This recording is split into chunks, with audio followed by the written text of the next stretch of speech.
صل على سيدنا ومولانا محمد وعلى بسم اللہ الرحمن الرحیم۔ السلام علیکم ناظرین و سامعین کرام۔ پروگرام یاد الہی میں روزانہ عظیم ہستیوں کے تذکارے پاک کیے جاتے ہیں اور اس کے ساتھ ساتھ کچھ ایسے موضوعات پر گفتگو ہوتی ہے جن سے آپ کو رہنمائی حاصل ہوتی ہے۔ آج ام المومنین سیدہ ام سلمہ رضی اللہ عنہا آپ کے تذکارے پاک ہوں گے۔ اس سے پہلے کتاب الشفا سے آج کا وظیفہ، جنون یعنی پاگل پن کا علاج، ذہنی معذوری بھی کہہ سکتے ہیں، میڈنس، ذہنی معذوری کا علاج۔ صبح اور شام 3 مرتبہ یہ دعا پڑھیں، اور یہ حدیث مبارکہ میں بھی مذکور ہے دعا۔ صبح شام 3 مرتبہ اس کو پڑھنا ہے۔ اللہم انی اعوذ بک من البرص والجنون والجذام ومن سیء الاسقام۔ اللہم انی اعوذ بک من البرص والجنون والجذام ومن سیء الاسقام۔ اس کو صبح شام 3 مرتبہ پڑھیں، اپنے اوپر دم کر دیں، انشاءاللہ اللہ سبحانہ وتعالی برس سے، جنون سے، جذام سے، اسی طرح دیگر جو بیماریاں ہیں ان سے شفا عطا فرمائے گا۔ ترجمہ بھی سماعت فرما لیں۔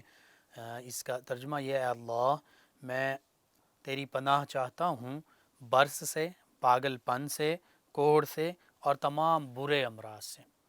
برس ہے، جنون ہے، کوڑ ہے، اسی طرح برے یعنی بہت زیادہ نقصان دینے والے جو امراض ہیں ان سے اللہ کی پناہ چاہنا۔ تو جب اللہ کی پناہ ہم چاہیں گے ان کلمات کے ساتھ جو حدیث مبارکہ میں مذکور ہیں، تو انشاءاللہ اللہ سبحانہ وتعالی ہمیں ان بری بیماریوں سے اپنی حفظ و امان میں رکھے گا۔ اگر کوئی ان بیماریوں کا شکار ہے تو اللہ سبحانہ وتعالی ان کلمات کی برکت سے اسے شفا عطا فرمائے گا۔ تو یوں اس وظیفے کو اپنا معمول بنائیے۔ دوسرا وظیفہ جنون کا، میڈنس کا، ذہنی معذوری کا جو روحانی علاج ہے وہ یہ کہ مجنون یا دیوانے شخص پر سورہ یاسین پڑھ کر دم کیا جائے۔ انشاءاللہ سورہ یاسین پڑھنے سے اسے افاقہ ہوگا۔ تو یہ 2 بہت ہی ضروری وظائف ہیں۔ ان کے ساتھ ساتھ اضافی طور پر آپ سورہ رحمان اس کی تلاوت صبح اور شام جو اس طرح کے مریض ہیں ان کو سنائیے، یا قرآن کریم کی دیگر آیات بینات کی تلاوت۔ حقیقت یہ ہے کہ قرآن مجید، فرقان حمید سارے کے سارا شفا ہی شفا ہے۔ جتنی یکسوئی کے ساتھ توجہ اور پرسکون طریقے سے آپ قرآن پاک کی تلاوت سنیں گے، انشاءاللہ اللہ سبحانہ وتعالی اتنی زیادہ شفا یابی عطا فرمائے گا۔ اس کے ساتھ ساتھ جانوروں کو موسمی وبا سے محفوظ رکھنے کا وظیفہ۔ ہم اپنا تو علاج کر رہے ہوتے ہیں میڈیسن کے ذریعے بھی، دوا کے ذریعے بھی، اور دعا کے ذریعے بھی، وظائف کے ذریعے، تلاوت قرآن مجید کے ذریعے، درود پاک کے ذریعے، نماز کے ذریعے، یہ سبھی باعث شفا ہیں۔ لیکن جانور جو ہیں، بے زبان جانور، وہ بھی اللہ کی مخلوق ہیں، اور سردیوں کے یا موسم کی تبدیلی پر انہیں بھی مختلف امراض ہو سکتے ہیں، مختلف وبائیں، جانوروں میں بھی مختلف امراض ہوتی ہیں۔ ان وباؤں سے اور موسمی وباؤں سے خاص طور پر محفوظ رکھنے کا جو وظیفہ ہے وہ بھی سماعت فرما لیجئے۔ اگر آپ کے گھر میں جانور ہیں، بعض اوقات بھیڑ بکریاں یا گائے بھینسیں لوگوں نے پالی ہوتی ہیں، تو اس وظیفے کو لازمی پڑھیں، ان پر دم کریں۔ انشاءاللہ اللہ سبحانہ وتعالی جانوروں کو بھی جو وبائی امراض ہیں، موسمی وبا کے طور پر پھیلتی ہیں، ان سے اپنی حفظ و امان میں رکھے گا۔ اور بعض اوقات ایسا بھی ہوتا ہے کہ جانور پھر موت کا بھی شکار ہو جاتے ہیں۔ تو ان سب مسائل کے لیے یہ وظیفہ کہ سب سے پہلے حضور سیدنا غوث اعظم رضی اللہ عنہ آپ کے نام کی فاتحہ دلائیں، یعنی فاتحہ پڑھیں اور اس کا ثواب جو ہے حضور غوث اعظم رضی اللہ عنہ کی بارگاہ میں پیش کر دیں، اور پھر ہو سکے تو ساتھ کچھ حسب توفیق لوگوں میں، بچوں میں، ضرورت مندوں میں کوئی نہ کوئی چیز تقسیم کر دیں، پیسے تقسیم کر دیں، کوئی میٹھی چیز تقسیم کر دیں۔ اس کے بعد پھر درج ذیل کلمات، یہ بھی کلمات بھی میں پڑھوں گا۔ ایک صاف کاغذ پر لکھ کر مویشیوں کے پانی پینے کے حوض میں گھول دیں۔ بعض اوقات وہ حوض میں پانی پی رہے ہوتے ہیں یا جو برتن ہو جس میں وہ پانی پیتے ہیں اس میں یعنی ایک صاف کاغذ پر یہ کلمات لکھیں گے اور اس برتن میں یا حوض میں وہ کاغذ ڈال دیں گے، گھول دیں گے، مکس کر دیں گے، اور پھر وہیں سے سارے مویشی، سارے جانور پانی پئیں، اور دوسرے صاف کاغذ پر انہی کلمات کو لکھ کر موم جمع کر کے جانوروں کے احاطے کے دروازے پر لگا دیں، یعنی جہاں جانور باندھے جاتے ہیں جس کمرے میں، حویلی میں، اس کا جو دروازہ ہے، جو انٹرنس ہے، وہاں پر یہ کلمات کاغذ پر لکھ کر لگا دیں، اور ایسی جگہ پر لگائیں جہاں بے ادبی نہ ہو یا گندگی پہنچنے کا جہاں اندیشہ نہ ہو، بے ادبی اور گندگی سے محفوظ رہیں۔ کلمات کیا ہیں؟ کلمات سماعت فرما لیں۔ بسم اللہ الرحمن الرحیم پہلے لکھنا ہے اور پڑھنا ہے، اس کے بعد بسم اللہ یا اللہ ولا حول ولا قوت الا باللہ العلی العظیم، بسم اللہ یا اللہ ولا حول ولا قوت الا باللہ العلی العظیم۔ پھر اس کے آگے بسم اللہ شافی، بسم اللہ معافی، بسم اللہ توکلنا علی اللہ، بسم اللہ ما شاء اللہ، بسم اللہ شافی، بسم اللہ معافی، بسم اللہ توکلنا علی اللہ، بسم اللہ ما شاء اللہ۔ کان ولم یشاء ولم یکن، کان ولم یشاء ولم یکن، کان اللہ علی کل شیء قدیرا، کان اللہ علی کل شیء قدیرا، اگر ملا کے لکھیں گے، لکھنا ہے تو قدیرا ہی لکھیں گے۔ ہوا نعم المولا و نعم النصیر، ہوا نعم المولا و نعم النصیر۔ تو یوں یہ جو کلمات ہیں اس کو دو صاف کاغذوں پر لکھیں گے، ایک صاف کاغذ پر لکھ کر اس کو پانی کے برتن یا حوض میں گھول کر مویشیوں کو پلا دیں گے، اور دوسرا جس کاغذ پر لکھیں گے اس کو ایسی جگہ پر لگانا جہاں سے جانور اندر باہر آتے ہیں، لیکن کوشش کرنی ہے کہ بے ادبی یا گندگی اس کاغذ کو تک نہ پہنچے۔ تو یوں یہ عمل کریں گے انشاءاللہ۔ جانور جو ہیں ان کا خیال رکھنا بھی ضروری ہے، جب ہم جانور پالتے ہیں اور تو ان کا خیال رکھنا چاہیے۔ نبی کریم رؤوف الرحیم علیہ الصلاۃ والتسلیم تو سبھی بولیاں سمجھتے تھے، جانوروں کی بولیاں بھی سمجھتے تھے، جانور آپ سے شکایات بھی کیا کرتے تھے، تو اس وجہ سے جانور جو ہیں وہ بھی شکوہ شکایت کرتے ہیں، انہیں بھی تکلیف ہوتی ہے، موسمی امراض کا بھی مسائل ہوتے ہیں، تو اس وجہ سے آپ نے یہ معمول بنا لینا ہے۔ کوشش کریں جیسے آسانی سے ہو سکے موسموں کی تبدیلی پر یا جب بھی وبائی امراض پھیلیں تو یہ عمل لازمی کر لیں، انشاءاللہ اللہ سبحانہ و تعالی تمام جانوروں کو، پالتو جانوروں کو اپنی حفظ و امان میں رکھے گا۔ جی ناظرین و سامعین، امہات المومنین بہت عظیم ہستیاں ہیں، قرآن مجید فرقان حمید میں سورہ احزاب میں خصوصیت کے ساتھ ان عظیم ہستیوں کا تذکرہ موجود ہے، اور ایک جگہ پر سیدنا ابراہیم علیہ السلام کا جو گھرانہ ہے اور آپ کی جو زوجہ محترمہ ہیں ان کو ساتھ شامل کرتے ہوئے اللہ سبحانہ و تعالی نے انہیں بھی اہل البیت فرمایا ہے، یعنی سیدنا ابراہیم علیہ السلام کے گھر والے۔ تو یوں اہل بیت میں سب سے پہلے گھر والیاں شامل ہوتی ہیں، جو ازواج ہوتی ہیں وہ گھر والیاں ہیں، تو پھر باقی گھر والے یعنی اولاد ہوتی ہے۔ تو یوں نبی کریم صلی اللہ علیہ وآلہ وسلم کہ جب ہم اہل بیت اطہار علیہم الرضوان کا تذکرہ کرتے ہیں اور خصوصاً قرآن مجید فرقان حمید یا حدیث مبارکہ سے بھی پڑھتے ہیں، تو پھر اہل بیت سے مراد جہاں نبی کریم رؤوف الرحیم کا سارا گھرانہ ہے، نبی کریم صلی اللہ علیہ وآلہ وسلم کے آباء و اجداد بھی اہل بیت میں ہیں، نبی کریم صلی اللہ علیہ وآلہ وسلم کے والدین کریمین طیبین بھی اہل بیت میں۔ آپ سے پوچھا جائے کہ آپ کے گھر میں کون کون ہے، آپ کے گھر والے کون کون ہیں، فیملی میں کون کون ہیں، تو آپ کہیں گے جی میرے والدین ہیں، جوائنٹ فیملی ہے تو کہتے ہیں ہم کہ جی چچا بھی ہمارے ساتھ ہیں، دادا دادی وہ بھی ہمارے ساتھ ہیں، ہمارے گھر کا حصہ ہیں، ہمارے گھر والے ہیں، والدین ہمارے گھر والے ہیں، ہمارے بیویاں ہماری گھر والی ہیں، ہمارے بچے جو ہیں وہ ہمارے گھر والے ہیں، سارے فیملی کا حصہ ہیں۔ تو یوں ہی نبی کریم صلی اللہ علیہ وآلہ وسلم کہ چاہے آباء و اجداد ہوں، چچا جان ہوں، پھوپھیاں ہوں، نبی کریم صلی اللہ علیہ وآلہ وسلم کے دیگر رشتہ دار بھی، اور نبی کریم صلی اللہ علیہ وآلہ وسلم کی تمام ازواج مطہرات رضی اللہ عنہن بھی، اور پیارے آقا صلی اللہ علیہ وآلہ وسلم کے تمام شہزادے، 3 شہزادے، 4 کا بھی تذکرہ ملتا ہے، 5 کا بھی، لیکن 3 پر اکثر جو محدثین، مفسرین اور سیرت نگار ہیں متفق ہیں۔ اسی طرح نبی کریم صلی اللہ علیہ وآلہ وسلم کی 4 شہزادیاں اور پھر ان کی اولاد، یہ سبھی اہل بیت اطہار علیہم الرضوان میں شامل ہیں۔ اور خصوصاً قرآن مجید فرقان حمید نے اہل البیت کا لفظ جن ہستیوں کے لیے نبی کریم صلی اللہ علیہ وآلہ وسلم کے گھرانے میں سے جن ہستیوں کے لیے بولا ہے، اس سے مراد قرآن مجید فرقان حمید میں نبی کریم صلی اللہ علیہ وآلہ وسلم کی ازواج مطہرات رضی اللہ عنہن یعنی مومنوں کی مائیں ہیں۔ کہاں پر فرمایا اہل البیت؟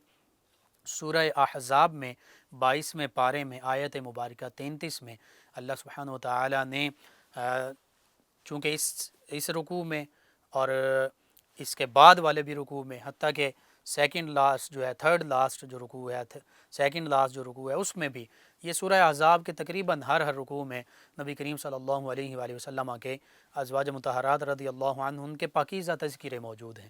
تو یہاں پر آیہ مبارکہ 33 میں بھی نبی کریم صلی اللہ علیہ وآلہ وسلم کی تمام ازواج مطہرات رضی اللہ عنہن کو اللہ سبحانہ و تعالی نے اہل البیت فرمایا، کیونکہ اس سے پہلی جو آیت کریمہ 32 اس کا آغاز یوں ہو رہا ہے، یا نساء النبی لستن کاحد من النساء، یعنی یہ سارا رکوع جو ہے اس میں نبی کریم صلی اللہ علیہ وآلہ وسلم کی جو پاکیزہ بیویاں ہیں، مومنوں کی جو مائیں ہیں، ان کے تذکارے پاک ہو رہے ہیں۔ اللہ سبحانہ وتعالی فرماتا ہے خاص طور پر ان عظیم ہستیوں کے لیے، انما یرید اللہ لیذہب عنکم الرجس اہل البیت ویطہرکم تطہیرا۔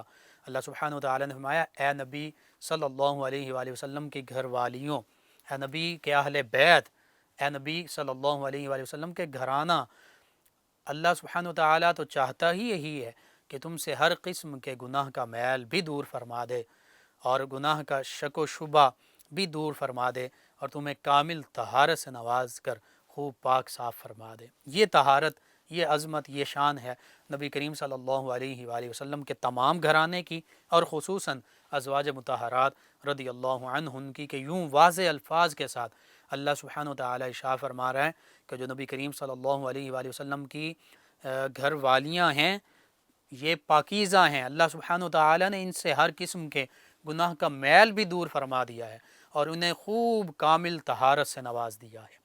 اور پھر اس سے اگلی جو آیت کریمہ ہے، آیت مبارکہ 34، اس میں بھی نبی کریم صلی اللہ علیہ وآلہ وسلم کی ازواج مطہرات رضی اللہ عنہن، تمام صحابیات، تمام مسلمات، تمام مومنات، حتیٰ کہ تمام صحابہ کرام، تمام اہل بیت اطہار علیہم الرضوان جو بھی ان خصوصیات کے حامل ہیں، ان کی شان بیان فرما دی۔ ان المسلمین والمسلمات والمؤمنین والمؤمنات والقانتین والقانتات، اسی طرح آگے والخاشعین والخاشعات، مختلف ان کی شانیں بیان فرمائی ہیں کہ یہ مومن بھی ہیں، یہ مسلم بھی ہیں، یہ مومنات بھی ہیں، مسلمات بھی ہیں، یہ خاشعین بھی ہیں، خاشعات بھی ہیں، یہ صابرین بھی ہیں، صابرات بھی ہیں، یہ ذاکرین بھی ہیں، اللہ کا ذکر کرنے والے بھی ہیں، ذاکرات بھی ہیں، اللہ کا ذکر کرنے والیاں بھی ہیں، حافظین بھی ہیں، حافظات بھی ہیں۔ تو یہ ساری شانیں کس کی ہیں؟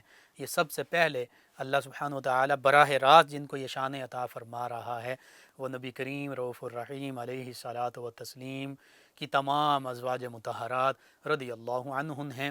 ان میں ام المومنین سیدہ خدیجہ الکبریٰ رضی اللہ عنہا بھی شامل ہیں، ان میں ام المومنین سیدہ عائشہ صدیقہ رضی اللہ عنہا بھی شامل ہیں، سیدہ ام المومنین سیدہ حفصہ رضی اللہ عنہا بھی شامل ہیں، ام المومنین سیدہ سودا بنت زمعہ رضی اللہ عنہا بھی شامل ہیں، ام المومنین سیدہ زینب بنت خزیمہ رضی اللہ عنہا بھی شامل ہیں، ام المومنین سیدہ زینب بنت جحش رضی اللہ عنہا بھی شامل ہیں، ام المومنین سیدہ ام سلمہ رضی اللہ عنہا بھی شامل ہیں، ام المومنین سیدہ جویریہ رضی اللہ عنہا بھی شامل ہیں، ام المومنین سیدہ صفیہ رضی اللہ عنہا بھی شامل ہیں۔ تمام کی تمام نبی کریم صلی اللہ علیہ وآلہ وسلم کی پاکیزہ بیویاں اور ہم تمام مومنین کی مائیں ان تمام عظمتوں، رفعتوں اور شانوں کی پیکر ہیں، حامل ہیں۔ اللہ سبحانہ وتعالی قرآن مجید فرقان حمید میں ان کو یہ شانیں عطا فرما رہا ہے، اور ہمارا قرآن مجید فرقان حمید پر مکمل ایمان ہے کہ اللہ سبحانہ وتعالی نے جو شانیں انہیں عطا فرما دیں ان پھر ان کے برابر کوئی نہیں ہو سکتا. یا نساء النبی لستن کاحد من النساء. جو اللہ نے ان کو شان بیان عطا فرمائیں، ان شانوں کا خاص طور پر جو ان کے لیے ذکر فرمایا اور عطا فرمائیں، وہ کسی اور کے لیے نہیں. کہ فرما دیا ہے نبی کی پاک بیویوں تم عام خواتین کی طرح نہیں ہو. انہی عظیم ہستیوں میں ام المومنین سیدہ ام سلمہ رضی اللہ عنہا بھی شامل ہیں. آپ کے تذکار پاک جاری ہیں. ایک بریک کی جانب بڑھتے ہیں. اللهم صل على سيدنا ومولانا محمد وعلى جی ناظرین و سامعین، ام المومنین سیدہ ام سلمہ رضی اللہ عنہا، آپ کا اسم مبارک جو ہے وہ ہند بنت سہیل ہے، اور آپ کی والدہ کا نام عاتکہ بنت عامر. سیدہ ام سلمہ رضی اللہ عنہا، آپ کا پہلا عقد جو ہے وہ سیدنا عبداللہ بن الاسد ان سے ہوا، اور یہ عبداللہ بن الاسد جو ہیں یہ ابو سلمہ اس نام سے مشہور ہوئے. جیسے آپ کا نام اصل ہند ہے لیکن آپ ام سلمہ کے نام سے مشہور ہوئیں، یعنی آپ اپنی کنیت سے مشہور ہیں. اسی طرح آپ کے شوہر جو ہیں وہ بھی کنیت سے مشہور ہیں. سلمہ جو ہیں ان کے بیٹے ہیں، اس وجہ سے سلمہ کی ماں ہونے کے ناطے آپ کا نام پڑ گیا ام سلمہ، اور عبداللہ بن الاسد جو آپ کے شوہر ہیں پہلے، ان کا سلیمہ کے باپ ہونے کی وجہ سے نام اور کنیت پڑی ابو سلمہ. بہرحال یہ دونوں میاں بیوی ان عظیم ہستیوں میں شامل ہیں جو والسابقون الاولون من المہاجرین میں شامل ہیں. انہی قرآن مجید فرقان حمید کے اس وعدے کے بھی یہ مصداق ہیں، ان انعامات کے بھی مصداق ہیں. اور پھر حقیقت میں بھی ان دونوں ہستیوں نے سب سے پہلے حبشہ کی جانب بھی اللہ کے پیارے حبیب صلی اللہ علیہ وآلہ وسلم کے حکم پر ہجرت کی. لیکن ام المومنین سیدہ ام سلمہ رضی اللہ عنہا، ان کی ابتدائی جو زندگی ہم دیکھتے ہیں پہلے شوہر ان کے ساتھ بھی، وہ بہت ہی مصائب اور تکالیف سے بھری ہوئی ہے.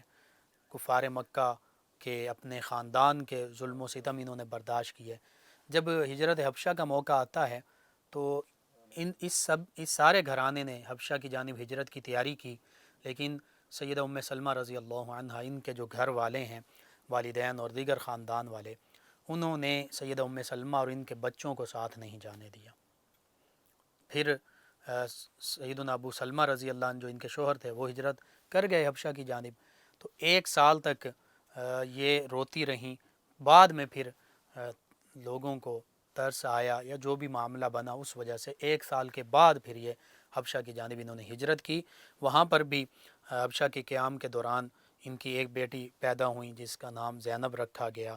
پھر صاحبزادے پیدا ہوئے جن کا نام سلمہ رکھا گیا، جن کی نسبت سے ام سلمہ ہیں. اور اسی طرح پھر ایک اور بیٹے پیدا ہوئے جن کا نام عمر رکھا گیا. پھر ایک اور بیٹی پیدا ہوئی جن کا نام درہ، دال کے ساتھ درہ کا معنی موتی، بعد کے ساتھ ہو تو وہ اس کا معنی ہوتا ہے نقصان.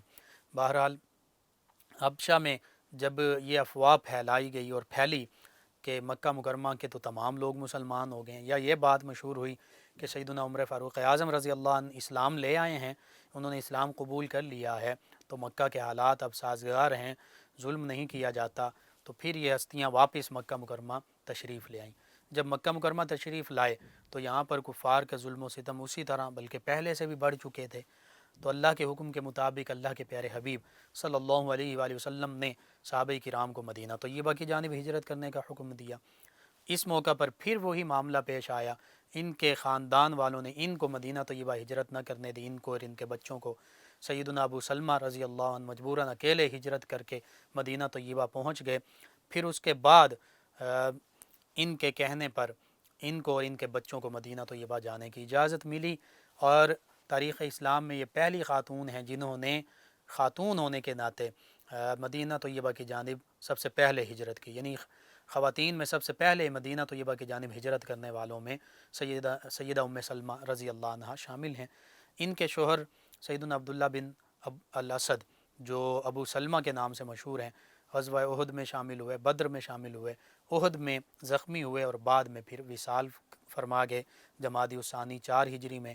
اور ایک دن ان کے شوہر جو ہیں وہ نبی رحمت صلی اللہ علیہ وآلہ وسلم کی بارگاہ میں حاضر ہیں. پیارے آقا صلی اللہ علیہ وآلہ وسلم ارشاد فرماتے ہیں کہ جو انا للہ و انا الیہ راجعون پڑھ کر اللہ سے دعا مانگے تو اللہ سبحانہ و تعالیٰ اس کی جو بھی چیز کھو جاتی ہے اس کا نقصان بھی پورا فرماتا ہے، اس کا اچھا نعم البدل عطا فرما دیتا ہے۔ انہوں نے گھر جا کے اپنی زوجہ سیدہ ام سلمہ رضی اللہ عنہ ان سے یہ بات شیئر کی، ان تک پہنچائی کہ اللہ کے پیارے حبیب صلی اللہ علیہ وآلہ وسلم کا فرمان تو یہ ہے کہ جو انا للہ و انا الیہ راجعون پڑھے اور پھر یہ دعا کرے کہ اے اللہ مجھے اس مصیبت سے نجات عطا فرما، جو میرا نقصان ہوا ہے مجھے اس کا نعم البدل عطا فرما، تو اللہ سبحانہ و تعالیٰ اس کی مدد بھی فرماتا ہے اور اسے بہتر نعم البدل بھی عطا فرماتا ہے۔ اب چونکہ 4 ہجری میں ان کا وصال ہوا تو وصال سے پہلے انہوں نے اپنی زوجہ سیدہ ام سلمہ رضی اللہ عنہ ان سے فرمایا کہ میرے بعد آپ شادی کر لینا۔ یہ کہنے لگیں کہ نہیں میں نہیں شادی کروں گی۔ آپ نے فرمایا، ان کے شوہر نے کہا کہ نہیں میرا حکم ہے کہ میرے بعد آپ شادی کر لینا، اور ساتھ ہی دعا مانگی کہ اللہ میرے بچوں کی بہتر نگہداشت فرمانا۔ بس وہ دعاؤں کا اثر تھا اور ان کا کہنا بھی تھا۔ تو جب ان کا وصال ہوا تو بیوہ ہو گئیں یہ۔ سیدنا ابو بکر صدیق رضی اللہ عنہ نے نکاح کا پیغام بھیجا، آپ نے منظور نہیں کیا، کچھ وجوہات تھیں جن کا ذکر بعد میں بھی آپ نے کیا۔ پھر پیارے آقا صلی اللہ علیہ وآلہ وسلم نے سیدنا عمر فاروق اعظم رضی اللہ عنہ کے انہیں بھیجا اور پیغام نکاح بھیجا کہ یہ بیوہ ہیں، ان کے بچے ہیں، ان کو سہارا دیا جائے۔ تو اس موقع پر انہوں نے 3 باتیں کی۔ انہوں نے کہا کہ ایک تو میری عمر ایک میں بہت زیادہ غصے والی ہوں، تو میں اگر کہیں کوئی غصے سے کوئی بول بیٹھی تو دین و دنیا کا نقصان کر بیٹھوں گی۔ دوسرا انہوں نے کہا کہ میری عمر بھی ڈھل رہی ہے، اور تیسرا انہوں نے کہا کہ میرے بچے جو ہیں چھوٹے چھوٹے ہیں وہ آپ صلی اللہ علیہ وآلہ وسلم کو تنگ نہ کریں، آپ کے لیے پریشانی کا باعث نہ ہوں۔ تو نبی کریم صلی اللہ علیہ وآلہ وسلم نے تینوں سوالوں کا جواب بھیجا۔ فرمایا کہ انشاءاللہ اللہ ان کے غصے کو حلم میں بدل دے گا، اور جو ان کے بچے ہیں وہ میرے زیر سرپرستی ہوں گے، وہ میرے بھی بچے ہوں گے۔ اور پھر اسی طرح تیسری جو ان کی بات تھی کہ عمر میری ڈھل رہی ہے، آپ نے فرمایا میں بھی آپ سے زیادہ عمر کا ہوں۔ تو بس تینوں جو ان کے خدشات تھے، تحفظات تھے، انہیں پیارے آقا صلی اللہ علیہ وآلہ وسلم نے دور فرما دیا، اور انہوں نے اس موقع پر کہا تھا کہ یہ میرے لیے اعزاز کی بات ہے، لیکن یہ 3 مسائل ہیں۔ تو جب یہ تحفظات دور ہو گئے تو بخوشی نبی رحمت صلی اللہ علیہ وآلہ وسلم کے ساتھ ان کا عقد ہوا، اور ام المومنین سیدہ عائشہ صدیقہ رضی اللہ عنہا کے بعد سب سے زیادہ حدیث مبارکہ روایت کرنے والی یہی ام المومنین ہیں، مومنوں کی ماں ہیں۔ 350 احادیث مبارکہ روایت کی، اور پھر امہات المومنین میں سب سے آخر میں انہی کا وصال ہوا، اور یہ وہ سیدہ ام سلمہ رضی اللہ عنہا ام المومنین ہیں کہ پیارے آقا صلی اللہ علیہ وآلہ وسلم نے سیدنا امام حسین رضی اللہ عنہ کی شہادت کے بارے میں تو ویسے سبھی کو بتا دیا تھا، لیکن خصوصیت کے ساتھ وہ مٹی کربلا کی شیشی میں جو تھی وہ انہیں دی تھی، اور فرما دیا تھا کہ جب یہ سرخ ہو جائے تو سمجھ لینا میرا نواسہ شہید ہو گیا۔ اور یہ اس بات پر دلالت کرتا ہے کہ پیارے آقا صلی اللہ علیہ وآلہ وسلم جانتے تھے کہ یہ اس موقع پر یہ موجود ہوں گی، ظاہری طور پر حیات ہوں گی، باقی جو ہیں امہات المومنین نبی کریم صلی اللہ علیہ وسلم کے ازواج مطہرات ان کا وصال ہو چکا ہوگا۔ اور یوں ہی ہوا، جب نواسہ رسول سیدنا امام حسین رضی اللہ عنہ کی شہادت ہوئی تو آپ کے پاس جو شیشی میں مٹی تھی کربلا کی وہ خون ہو گئی۔ آپ نے لوگوں کو بتا دیا کہ نبی رحمت صلی اللہ علیہ وآلہ وسلم کے پیارے نواسے سیدنا امام حسین رضی اللہ عنہ شہید کر دیے گئے۔ بہرحال ان کی سیرت اور کردار آج بھی ہماری خواتین اسلام کے لیے ایک بہت بڑا درس ہے کہ جیسی بھی مشکلات پیش آئیں اپنے شوہر کا ہمیشہ ساتھ دینا ہے۔ پہلے شوہر تھے، ان کا بھی ہر مشکل مصیبت تکلیف میں ساتھ دیا، اور نبی رحمت صلی اللہ علیہ وآلہ وسلم کے ساتھ بھی بڑے احسن انداز میں آپ نے زندگی گزاری، حتیٰ کہ گھر میں 2 چکیاں تھیں، مشکیزہ تھا، اسی طرح ایک گھڑا تھا، چمڑے کا ایک تکیہ تھا جس میں کھجور کی چھال تھی، یہ گھر کا سامان تھا۔ آج ہمارے پاس پرتعیش اشیاء ہوتی ہیں، کتنی لگژریز ہیں، لیکن پھر بھی ہم اللہ کا شکر ادا نہیں کرتے۔ تو یہ ہماری خواتین اسلام کے لیے بھی، ہمارے لیے بھی، مردوں کے لیے بھی بہت بڑا سبق ہے کہ اللہ کی رضا پر ہمیشہ راضی رہنا چاہیے۔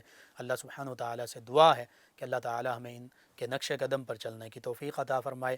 61 ہجری میں سیدنا امام حسین رضی اللہ عنہ کی شہادت کا جب انہوں نے سنا تو بس اس کے بعد ان کا وصال ہوا، جنت البقیع میں مدفون ہوئیں۔ اللہ سبحانہ و تعالیٰ ان عظیم ہستیوں کے تصدق سے عالم اسلام کو سربلندیاں عطا فرمائے، آمین۔ اللهم صل على سيدنا ومولانا محمد وعلى آپ سماعت فرما رہے ہیں پروگرام یاد الہی۔ ناظرین و سامعین، اس دوران ہمیں جوائن کیا ہے طیبہ صاحبہ ہیں، اور رشتے میں رکاوٹ کے لیے انہوں نے وظیفہ پوچھا ہے۔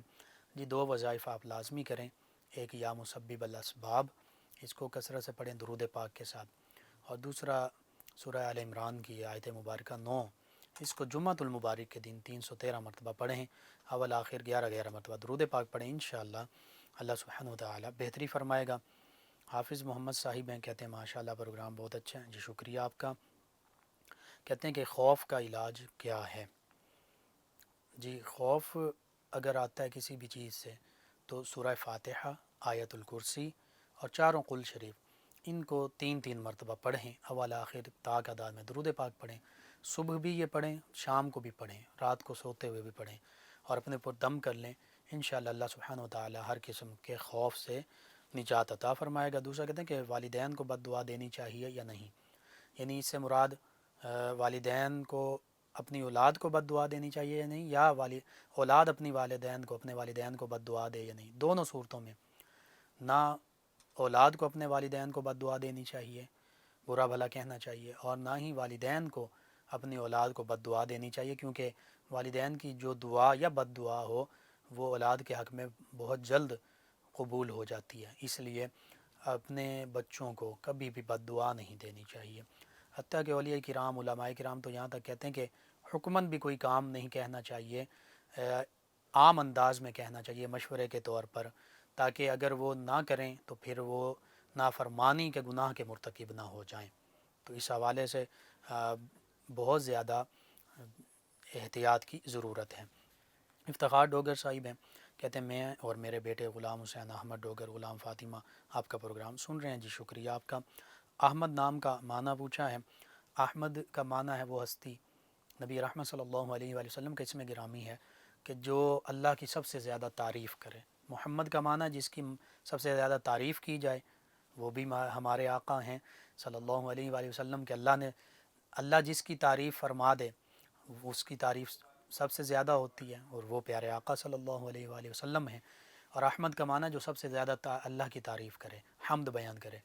تو اللہ کے پیارے حبیب صلی اللہ علیہ وآلہ وسلم سے بڑھ کر کوئی بھی اللہ کی کما حقہ حمد بیان ہی نہیں کر سکتا۔ تو یہ آپ کے اسماء مبارکہ میں سے بہت خوبصورت نام ہے۔ عرفان صاحب ہیں، جگر میں گرمی کا وظیفہ کہتے ہیں بتایا تھا آپ نے، وہ بتا دیں۔ جی جگر کے تمام بیماریوں کے لیے سورہ فاتحہ 1 مرتبہ، سورہ حشر 7 مرتبہ، سورہ قریش 1 مرتبہ یہ پڑھ کر پانی پر دم کر کے پیتے رہیں، یا دوسرا سورہ رحمان کی آیت 78 کو پانی پر دم کر کے جگر کی تمام بیماریوں کے لیے پیتے رہیں، انشاءاللہ اللہ تعالیٰ شفا عطا فرمائے گا۔ سدرا صاحبہ ہیں، کہتے ہیں السلام علیکم۔ جی وعلیکم السلام۔ کہتی ہیں بھائی پٹھوں میں کھنچاؤ کے لیے کوئی وظیفہ؟ جی وہی جو حدیث مبارکہ میں ہے، بسم اللہ الرحمن الرحیم 3 مرتبہ، جہاں درد ہے کھنچاؤ ہے وہاں پر ہاتھ رکھ کے پڑھیں، پھر 7 مرتبہ پڑھیں اعوذ بعزت اللہ وقدرتہ من شر ما اجد واحاذر، اعوذ بعزت اللہ وقدرتہ من شر ما اجد واحاذر، انشاءاللہ اللہ تعالی شفا عطا فرمائے گا۔ فوزیہ صاحب ہیں، کہتی ہیں السلام علیکم۔ جی وعلیکم السلام۔ خواتین کا جو مسئلے ہوتے ہیں ان کے ساتھ یہ کہتے ہیں کہ ہرنیہ کا بھی مسئلہ ہے، اس کے لیے کوئی وظیفہ بتا دیں شفا یابی کے لیے۔ جی آپ یا سلام یا محیی، اور خصوصاً یا سلام اسی کا کثرت سے وظیفہ کر لیں، اگر ہو سکے تو ساتھ یا شافی الامراض کا وظیفہ کر لیں، اور جیسے دعا یعنی وظیفہ اور دعا کرنا ضروری ہے، اللہ سے مدد طلب کرنا ضروری ہے، اسی طرح ظاہری اسباب یعنی میڈیسن کرنا یہ بھی ضروری ہے، یہ بھی سنت ہے، تو وہ آپ اپنا علاج بھی کروائیے، انشاءاللہ اللہ تعالی شفا عطا فرمائے گا۔ یا شافی الامراض کثرت سے پڑھیں، یا سلام و کثرت سے پڑھیں۔ شیخ عثمان صاحب انہوں نے جوائن کیا، کہتے ہیں السلام علیکم لقمان بھائی کیا حال ہے؟ جی وعلیکم السلام الحمدللہ، کہتے ہیں پروگرام بہت اچھا ہے، اور کہتے ہیں کہ عمران کمبو بھی ساتھ سن رہے ہیں۔ جی آپ کا شکریہ، تمام ویورز لسنرز کا شکریہ۔ بشارت وسیم چوہان صاحب نے ہمیں جوائن کیا، کہتے ہیں السلام علیکم۔ جی وعلیکم السلام، کہتے ہیں بھائی اللہ آپ کو ہمیشہ خوش رکھے، صحت والی لمبی زندگی عطا فرمائے، اور سب کو سلام کہا۔ جی دوبارہ وعلیکم السلام بھی کہتے ہیں، آمین۔ اللہ سبحانہ وتعالی آپ کو، تمام امت مسلمہ کو، تمام مسلمان بہن بھائیوں کو صحت عافیت والی زندگی عطا فرمائے۔ ان کے علاوہ ہمارے ایک اور لسنر نام نہیں لکھا، کہتے ہیں السلام علیکم. اچھا، یہ انہوں نے بھی دعا کی اللہ آپ کو اور آپ کی ٹیم کو صحت و تندرستی والی زندگی عطا فرمائے، آمین. محمد ندیم صاحب ہیں، کہتے ہیں جگہ جگہ جو مانگنے والے نظر آتے ہیں کیا انہیں دینا چاہیے؟ جو مستحق ہیں انہیں لازمی دیں، وہ تو مستحق ہیں ہی، ان کا حق بنتا ہے کہ ان تک پہنچایا جائے. وہ معذور ہو سکتے ہیں، وہ بیوائیں ہو سکتی ہیں، وہ یتیم بچے ہو سکتے ہیں، بوڑھے لوگ ہو سکتے ہیں، بالکل بڑھاپے کا شکار، ان تک تو لازمی پہنچائیں. ان کے بعد اگر آپ کے پاس زیادہ اللہ نے دیا ہے تو غیر مستحق کو بھی دیا جا سکتا ہے کہ اللہ تو ہم مستحق نہیں تھے اللہ کی نعمتوں کے، اللہ نے ہمیں پھر بھی دیا. روبینہ شاہین صاحبہ نے جوائن کیا، کہتی ہیں آپ کا پروگرام بہت اچھا ہے. انہوں نے خواب کا ذکر کیا. انشاءاللہ پریشان ہونے کی ضرورت نہیں ہے، اللہ تعالیٰ بہتری فرمائے گا. آپ نماز پڑھیں، درود پاک کی کثرت کریں اور صدقہ اور خیرات کریں حسب توفیق. انشاءاللہ اللہ سبحانہ و تعالیٰ اپنی حفظ و امان میں رکھے گا. جی ناظرین و سامعین، پروگرام کا وقت ختم ہوا چاہتا ہے. انشاءاللہ کل صبح دوبارہ آپ سے ملاقات ہوگی پروگرام یاد الہی میں. اپنے میزبان محمد لقمان رضا اور ہماری ٹیم کو اجازت دیجیے. اللہ نگہبان. اللهم صل على سيدنا ومولانا محمد